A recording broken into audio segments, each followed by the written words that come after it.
카메라 등 이용 촬영죄는 처벌뿐만 아니라 부수적인 불이익 또한 상당합니다. 취업에 제한을 받기도 하고 수사기관에 신상 정보를 등록하셔야 합니다. 얼굴만 안 나오면 괜찮겠지라고 생각하실 수도 있지만 이번 사건과 같이 신체가 촬영되지 않았음에도 유죄 판결이 선고되기도 합니다.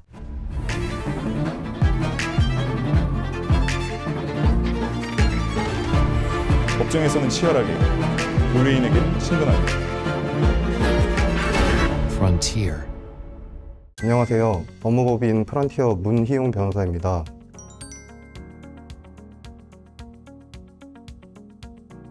오늘은 성범죄, 그중 카메라 등 이용 촬영죄, 약칭 카찰죄에 관하여 말씀드리고자 합니다. 카찰죄란 성적 욕망이나 수치심을 유발하는 다른 사람의 신체를 촬영하거나 이를 유포하는 행위를 처벌하는 것입니다. 그렇다면 여기에서 말하는 다른 사람의 신체란 무엇일까요? 사진이나 영상에 신체가 나오지 않았는데도 처벌이 가능할까요? 오늘은 제가 진행했던 실제 사건과 함께 이에 대한 답을 말씀드리겠습니다. 1심에서는 유죄 판결이 선고되었지만 상도심에서 무죄 판결을 선고받아 결과를 뒤집었던 성공 사례입니다. 어떻게 그런 결과가 가능했을까요?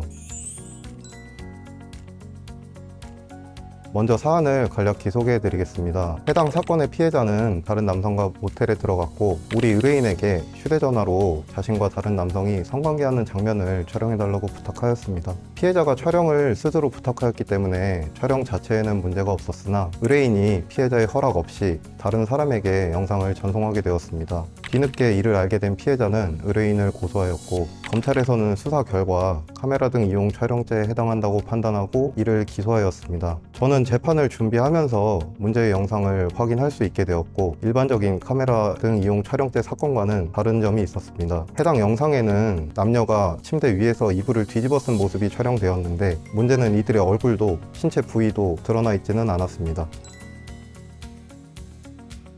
법원에서는 이를 어떻게 판단했을까요? 촬영 장소가 모텔 아니고 이불 속에 있었던 상황으로 성행위하는 것이 충분히 짐작 가능하므로 그것만으로도 성적 욕망이나 수치심을 유발할 수 있다. 결과는 유죄 판결, 벌금 300만 원, 그리고 성폭력 치료 프로그램 40시간 이수 명령이 내려졌습니다. 영상에는 신체가 촬영되지 않았는데도 법원은 성적 수치심을 유발할 수 있는 신체가 촬영되었다고 판단했습니다. 의뢰인은 아무리 봐도 신체가 나오지 않았는데 왜 유죄 판결이 선고되었는지 억울함을 호소하셨고 저희도 빠르게 항소를 준비하였습니다.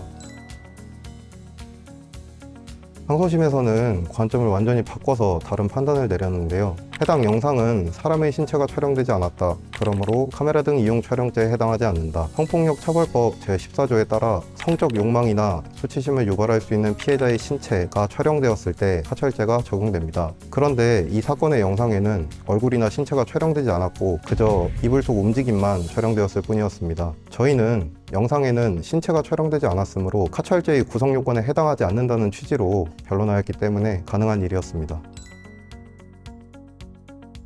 항소심 재판부에서는 1심과 완전히 다른 결론을 내렸습니다. 이 영상에는 피해자의 얼굴이나 신체가 촬영되지 않았으므로 성적 욕망이나 수치심을 유발할 수 있다고 보기 어렵다. 결국 저희는 1심 판결을 파기하고 무죄 판결 선고를 받을 수 있게 되었습니다. 피해자의 신체가 직접 드러나지 않았고 해당 영상만으로는 성적 욕망을 유발할 의도 또한 없었다고 본 것입니다. 이 사건에서 저희가 특히 주목해야 하는 부분은 무엇일까요? 형사처벌의 경우 해당 법규의 해석은 엄격히 하여야 한다는 것입니다. 성폭력 처벌법 제14조에서는 사람의 신체를 촬영한 경우 카찰죄에 해당한다고 정하고 있으므로 무엇이 사람의 신체에 해당하는지는 매우 엄격하게 판단해야 한다는 것입니다. 카찰죄 사건의 경우 보통 범행이 휴대전화로 이루어지기 때문에 디지털 포렌식 등을 통해 증거 확보가 매우 용이합니다. 따라서 촬영 사실이나 영상 유포 사실 자체를 부인하기는 어렵습니다. 그러나 이러한 증거만큼이나 왜 처벌을 받게 되는 것인지 법리 또한 중요한데요. 카메라 등 이용 촬영죄가 성립하려면 크게 세 가지 요건이 모두 충족되어야 합니다. 첫째, 타인의 신체가 촬영되었는지. 둘째, 촬영물이 성적 욕망이나 수치심을 유발할 수 있는 것인지. 셋째, 촬영자에게 그러한 의도가 있었는지. 이 중 하나라도 성립하지 않는다면 카메라 등 이용 촬영죄에는 해당하지 않습니다. 이런 상황과 같이 억울하게 카찰죄로 고소를 당하게 되면 감정적으로 항변하시는 경우가 대부분인데요. 우선 고소를 당하시게 되면 촬영물을 내가 갖고 있는지 되도록이면 원본을 확보하시고 해당 내용을 객관적으로 검토할 필요가 있습니다. 무엇이 찍혔었는지, 신체 식별이 가능한지, 촬영 당시의 의도나 맥락이 어떤지 이런 것들을 먼저 확인해야 합니다. 수사기관에서는 해당 증거를 기준으로 카찰죄의 성립 여부를 판단하게 되어 있습니다. 수사기관에서 감정적인 주장이 아닌 증거에 기반한 변론을 펼쳐야 합니다. 피해자의 동의 여부도 매우 중요한데요. 동의 여부를 증명할 수 있는 통화 녹음이나 문자 내역 등 관련된 증거가 사라지지 않도록 잘 챙겨주는 것 또한 중요합니다. 오늘 사례를 제가 간략히 정리해 드리겠습니다. 신체를 촬영한 것과 그 정황을 촬영한 것은 분명히 다르다. 그리고 그 차이는 유죄와 무죄를 판가름할 정도로 매우 중요하다. 이처럼 억울하게 형사사건에 연루되었을 때 어떻게 대응해야 할지 그건 결국 여러분께서 잘 선택하셔야 할 문제입니다.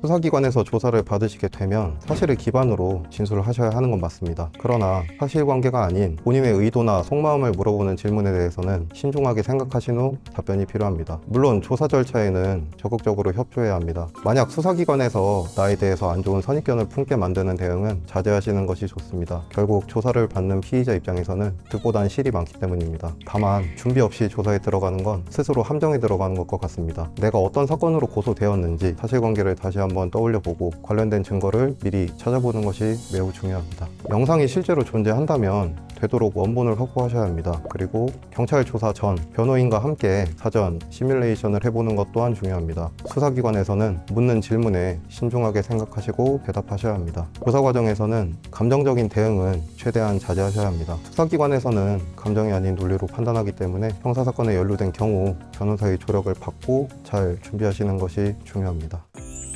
카메라 등 이용 촬영죄는 처벌뿐만 아니라 부수적인 불이익 또한 상당합니다. 취업에 제한을 받기도 하고 수사기관에 신상 정보를 등록하셔야 합니다. 얼굴만 안 나오면 괜찮겠지라고 생각하실 수도 있지만 이번 사건과 같이 신체가 촬영되지 않았음에도 유죄 판결이 선고되기도 합니다. 그래서 이런 사건일수록 냉정하게 조심스럽게 접근하고 준비하시는 것이 매우 중요합니다. 저희 법무부인 프런티어 변호사들은 모든 사건이 누군가의 인생이 걸려있는 일이기 때문에 저희를 믿고 맡겨주신 믿음을 저버리지 않고자 최선을 다하고 있습니다. 법정에서는 치열하게, 의뢰인에게는 친근하게. 지금까지 법무법인 프런티어 문희용 변호사였습니다. 감사합니다.